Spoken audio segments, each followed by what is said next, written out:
Well, one of the key things that I think was even part of the more disturbing of the capital improvement is really the amount that we spend in capital improvement. If you look at the actual totals in there, it's just such a small portion.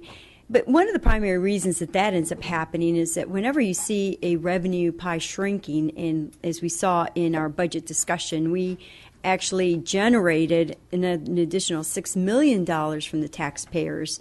And the increases in what we were talking about, the Medicaid and some of those other things, were really only about 4 or 5. And even so, we went ahead and increased. And we're still having a hard time funding the things that we're supposed to be funding. Again, that's just prioritizing. However, let's go ahead and focus on making that pie bigger.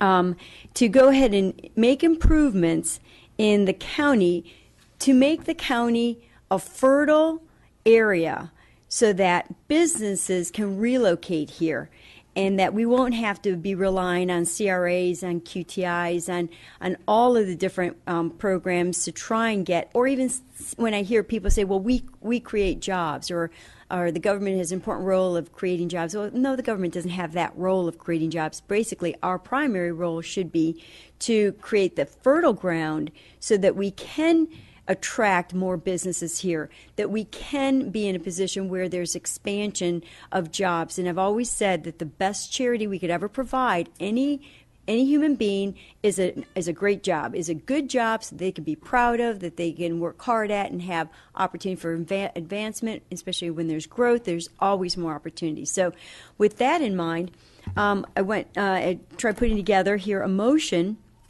so that we can go ahead and start working together with the Chamber of Commerce, with the Economic Development Advisory Committee, and one of our staff members, Edgar, and the county. And it's not just necessarily Edgar, but he's going to be spearheading this, I think, from what we were discussing. So I'd like to make a motion to create a coalition of local stakeholders, or we call it statesmen, whatever, stakeholders, who provide professional expertise in land use, zoning, infrastructure, and economic development to review and recommend ways to expedite the development and redevelopment process while maximizing the community's efforts and investments to promote efficient business and industry establishment within our community.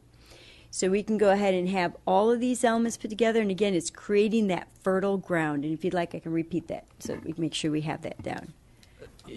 What is the action part of your The action to create a coalition of local statesmen, stakeholders who provide professional expertise. So the stakeholders would be those 3 groups you mentioned. It was the Chamber of Commerce, the EDAC, and our staff liaison to coordinate this effort, who provide professional expertise in land use, zoning, infrastructure, and economic development to review and recommend ways to expedite the development and redevelopment process while maximizing the community's efforts and investments to promote efficient business and industry establishment within our community.